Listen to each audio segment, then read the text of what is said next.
വചനവീഥിയിലൂടെ father ജെ.ബി. Puthur.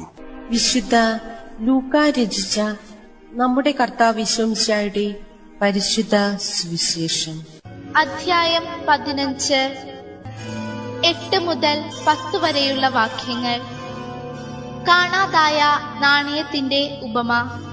ഏത് സ്ത്രീയാണ് തനിക്ക് 10 നാണയം ഉണ്ടായിരിക്കെ അതിൽ നിന്ന് 1 നഷ്ടപ്പെട്ടാൽ വിളക്ക് കൊളുത്തി വീട് അടിച്ചുവാരി അത് കണ്ടുകിട്ടുവോളം ഉത്സാഹത്തോടെ അന്വേഷിക്കാത്തത്? കണ്ടുകിട്ടുമ്പോൾ അവൾ കൂട്ടുകാരെയും അയൽവാസികളെയും വിളിച്ചുകൂട്ടി പറയും, എന്നോടുകൂടെ സന്തോഷിക്കുവിൻ, എന്റെ നഷ്ടപ്പെട്ട നാണയം വീണ്ടു കിട്ടിയിരിക്കുന്നു. അതുപോലെ തന്നെ അനുതപിക്കുന്ന ഒരു പാപിയെക്കുറിച്ച് ദൈവത്തിന്റെ ദൂതന്മാരുടെ മുൻപിൽ സന്തോഷമുണ്ടാകും എന്ന് ഞാൻ നിങ്ങളോട് പറയുന്നു. മനുഷ്യരോടുള്ള ദൈവത്തിന്റെ മനോഭാവം. മനുഷ്യരോടുള്ള ദൈവത്തിന്റെ മനോഭാവം സുതരാം വെളിവാക്കപ്പെടുന്ന 3 നഷ്ടപ്പെടലിന്റെ കഥകള് ഉൾക്കൊള്ളുന്നതാണ് ലൂക്കായുടെ സുവിശേഷം അധ്യായം 15. അതിലെ ആദ്യത്തെ ആടിന് നഷ്ടപ്പെട്ട കഥയാണെങ്കിൽ രണ്ടാമത്തേത് നാണയം നഷ്ടപ്പെട്ടതിന്റെ കഥ നമ്മോട് പറയുകയാണ്. മൂന്നാമത്തേത് കഥ പുത്രൻ നഷ്ടപ്പെട്ട ഒരു പിതാവിന്റെ മനസ്സാണ് നമ്മുടെ മുമ്പിലേക്ക് കൊണ്ടുവരുന്നത്.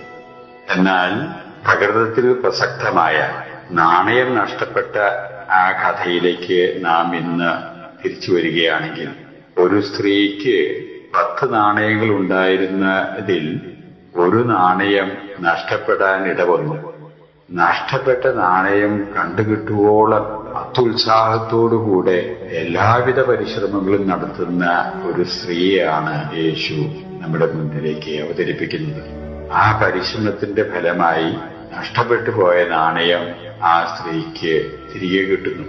തിരികെ കിട്ടിയതിലുള്ള സന്തോഷം, അത് ആഘോഷിക്കാൻ തന്നെ ആ സ്ത്രീ മുന്നോട്ട് വരുന്നു.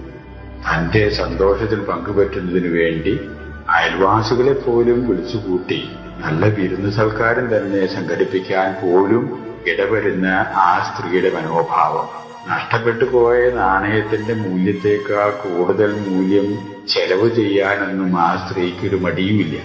ആ ചെലവിനെ സംബന്ധിച്ചോ സാമാന്യ രീതികളുടെ സാമ്പത്തിക ശാസ്ത്രത്തിന്റെ തത്വങ്ങൾക്കനുസരിച്ചോ അല്ല ആ സ്ത്രീ പെരുമാറുന്നത്. അതിനെയൊക്കെ അതിജീവിക്കത്തക്ക വിധത്തില് നഷ്ടപ്പെട്ടു പോയത് തിരിച്ചു കിട്ടിയതിലുള്ള അതിയായ സന്തോഷം, തനിക്കുള്ളതിലെ മറ്റുള്ളവരെ കൂടി പങ്കെടുപ്പിക്കുന്ന ആനന്ദത്തിൻ്റെതായിട്ടുള്ള ഒരു രീതിയാണ് യേശു ഈ കഥയിൽ കൂടെ നമ്മുടെ മുമ്പിലേക്ക് കൊണ്ടുവരുന്നത്. ഇവിടെ നാണയത്തിന്റെ കഥ പറയുമ്പോൾ യേശു വ്യക്തമാക്കുന്നത്, പാപാവസ്ഥയിലിരിക്കുന്ന ഏതൊരു മനുഷ്യനും ദൈവത്തിന്റെ മുമ്പിൽ നഷ്ടപ്പെട്ടു പോയതിന് തുല്യമാണ്. ദൈവവുമായിട്ടുള്ള ബന്ധത്തിൽ നിന്ന് വേർപെട്ടു നിൽക്കുന്ന ഒരവസ്ഥ.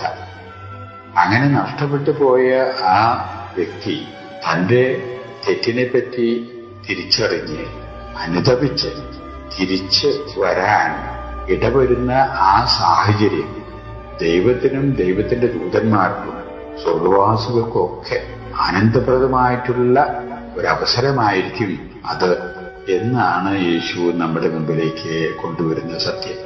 അതുകൊണ്ട് പാപാവസ്ഥയിൽ നിന്ന് മനുഷ്യൻ തിരിച്ചു വരുന്നു. അവതാരത്തോടുകൂടെ വളരെയധികം താല്പര്യത്തോടുകൂടെ സ്വീകരിക്കുന്ന ഒരു പിതാവാണ് ദൈവം എന്ന കേന്ദ്ര ആശയം നമ്മുടെ മുമ്പിലേക്ക് കൊണ്ടുവരികയാണ് ഈ സുവിശേഷ ഭാഗത്തിന്റെ ഉദ്ദേശം തന്നെ എന്ന് ധരിക്കാം.